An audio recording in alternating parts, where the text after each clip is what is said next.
This time on Dreddit. Sexuality and boundaries. My girlfriend, 21 and myself 24, says she's bisexual, but has also stated she's not interested in having sex with females. When she's spent time without me, on multiple occasions she's slept in the same bed with a female friend that she's admittedly only kissed for fun, but before our relationship began, so when it happened is obviously none of my business. Am I wrong to feel that sleeping in the same bed is crossing a boundary? Don't established and mutual boundaries go for men and women, particularly with someone who identifies as bisexual? Or am I expected to be comfortable based on the fact that she's said she isn't interested in sex with this female? I know that just because I said I wasn't attracted to another female, she wouldn't be comfortable with me doing so. I don't intend to step on toes in terms of friendship. Things other women do around each other that many straight men don't and wouldn't be acceptable as a female to do with another man while in a relationship, is common, but when it comes to identifying as bisexual, isn't that no longer merely considered the better bonding women have with each other? I think our established mutual boundaries are pretty clear based on my asking this question. I would be expected to never do any of this with another female. I'm sure I'm not the only male or female thinking about this. I'm not panicked to draw conclusions and address this to her. We already have discussed a little and ultimately it came to if I trusted her or not, which I do, but she posed me identifying what I considered these boundaries to be, specifically with her and females, and I can't help considering what I would be a double standard. I'm further curious for some more understanding. This is very valuable knowledge and discussion to me pertaining to someone I love and a relationship I value. Personally, though not as important to the discussion, I have been cheated on in the past in similar circumstances, told I should accept it because sexual exploration is important, which I agree, just not in a monogamous relationship. I've also been privy to a female friend unsuccessfully attempt to break my parents' marriage to be with my mother, so I'm aware I'm coming from a place with some negative experiences. That being said, I've had plenty of friends and family who were various sexuality, and love them dearly, have no issue around my partner. TLDR bisexual girlfriend doesn't think double standards apply with other females. My trust only goes as far as what I'm expected to do and not do with the opposite sex. How can I better understand this, or should I accept it at all? I often think about committing suicide out of spite. I have been suffering from depression for several years, but since last year, 2020, it's the worst it's ever been. I tried to push through it alone, but I couldn't do it and was drowning. I lost so much in 2020 and I couldn't handle it mentally and it just broke me. I don't have a good relationship with my parents and over the years I've lost up all my friends and this is the loneliest I've ever been. I finally worked up the courage and told a few people including my parents how bad it's gotten and that I need help. Nothing has really happened since then. Everyone I've told just tries to pretend it isn't a thing and just tells me to try to stay happy. I know I need to go to a therapist, but I don't know where to go or who to go to, and I don't think I could afford it, so I told my parents and they said they'd look into it, but they haven't mentioned it since. I know it's no one's responsibility to look after me, and in the end my life is in my hands and it's truly up to me to get better. I just wish people would care more that I'm hurting. So sometimes I think about killing myself so that people will finally understand. They would be like, oh, we didn't know how bad it was, or if only she had come to us. Well, I did go to them and they did know how bad it was, but they chose to ignore it and pretend it wasn't real. I just want them to feel guilty.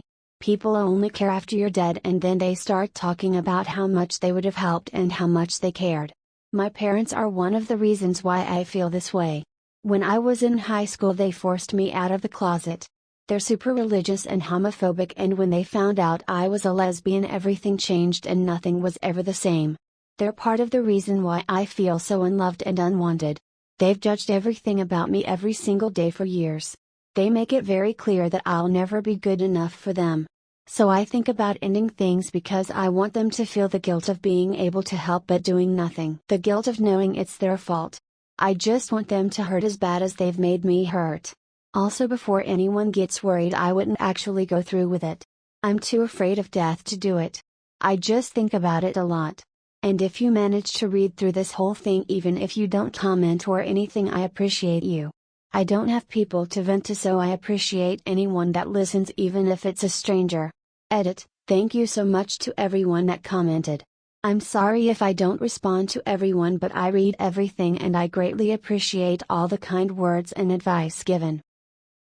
Am I the a-hole for refusing to go to my sister's wedding over my same-sex partner not being welcome? My sister is having a destination wedding in Hawaii next spring with immediate family only, plus spouses, serious partners. I am a bi-female who has been in a relationship with a woman for the past year. We grew up Catholic, parents used to be insanely homophobic but have mellowed out over the past several years, and they begrudgingly accept my girlfriend. However, I can tell they are not thrilled.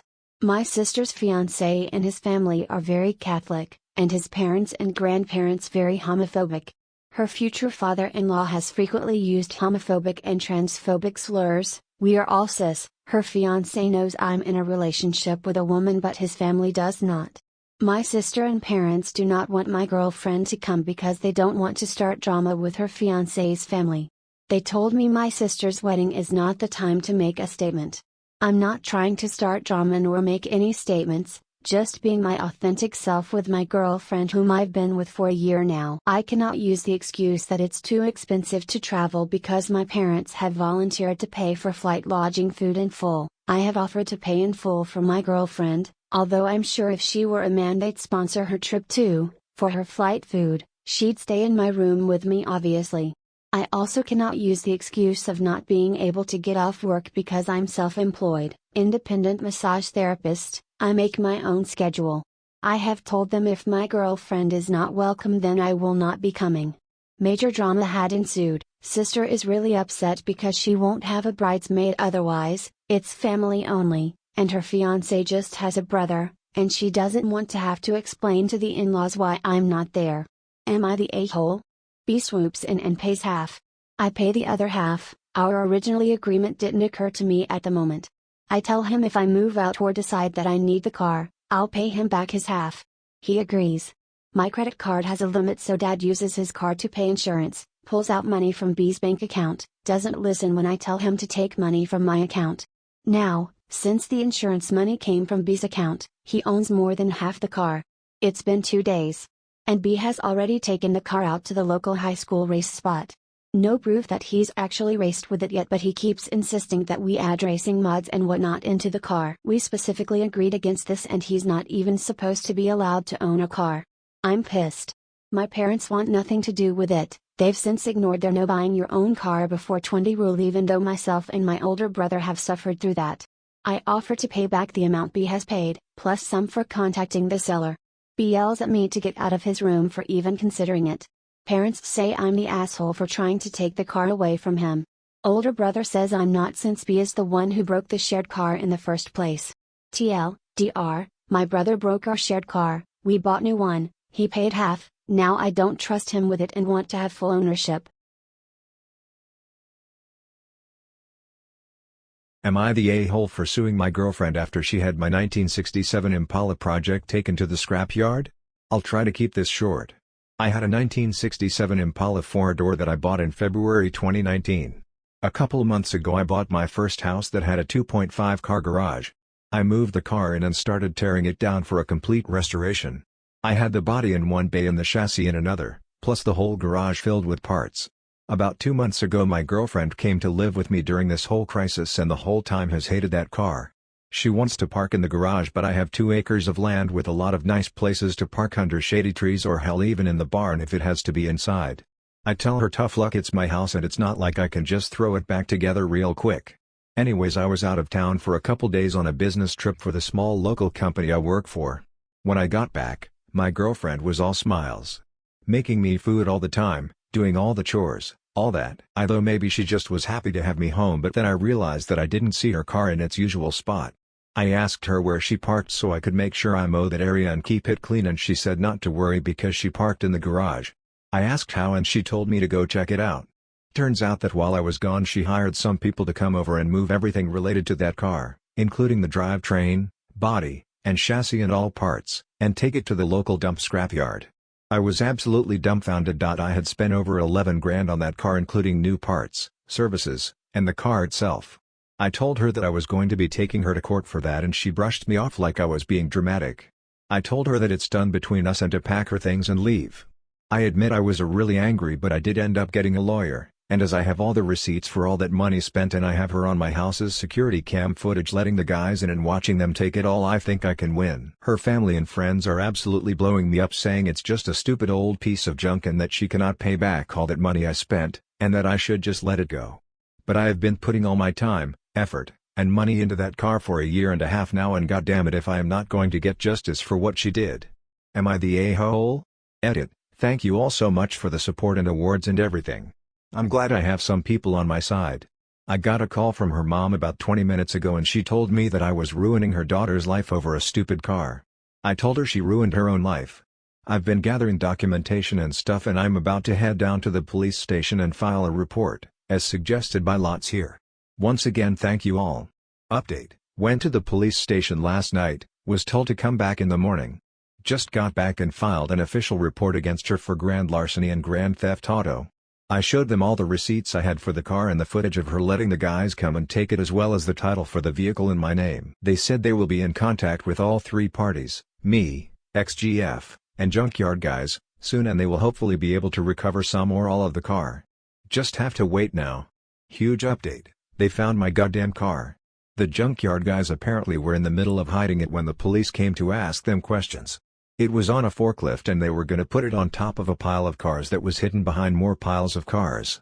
They said it was theirs and they had the title, but obviously didn't have the title for it, and since they matched the VIN on the chassis and body to the VIN on my title, it was obviously mine.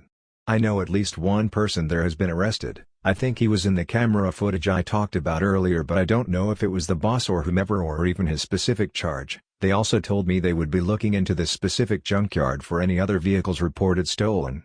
They said they haven't been able to get in contact with my ex just yet, but they're working on it. I'm just so glad they found my car. Luckily I made quite an album of pictures detailing me tearing down the car, and so I can use that to prove what parts they had were mine, so I can hopefully get most or all of it back. Police haven't let me take it back home yet as they say it is evidence or something, so hopefully I can get it back eventually. Thank you all so much for the support and advice. She's gonna be alright.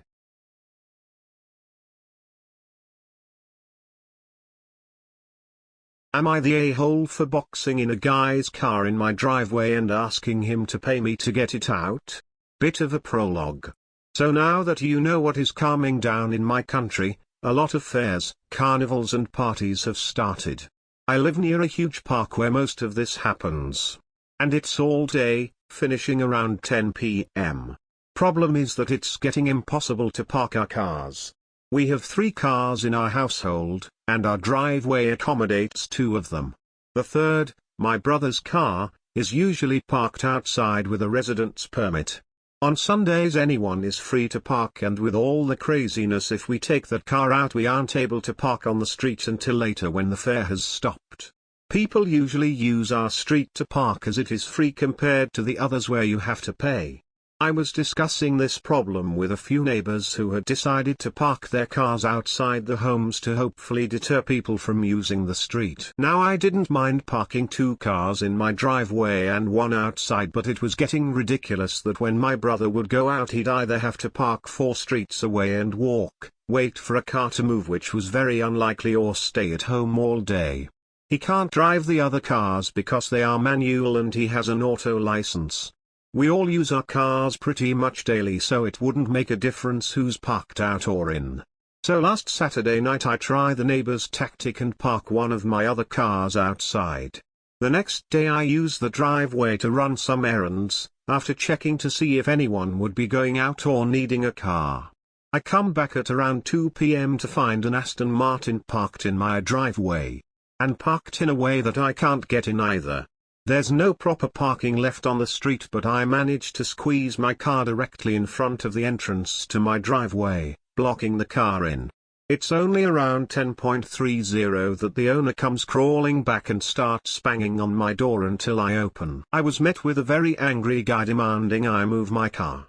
I tell him that he shouldn't have parked on my property.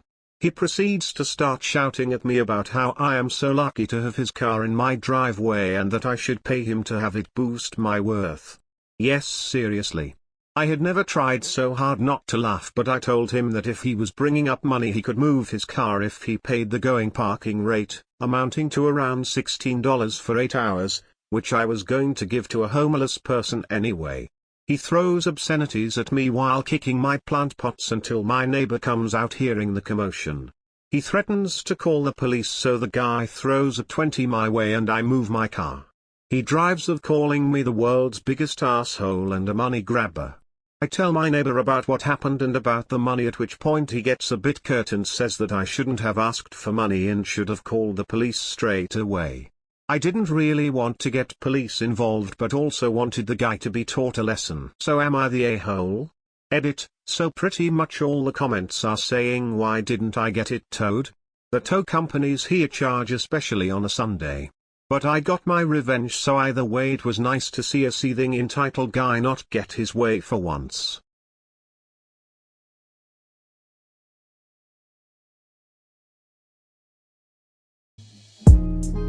You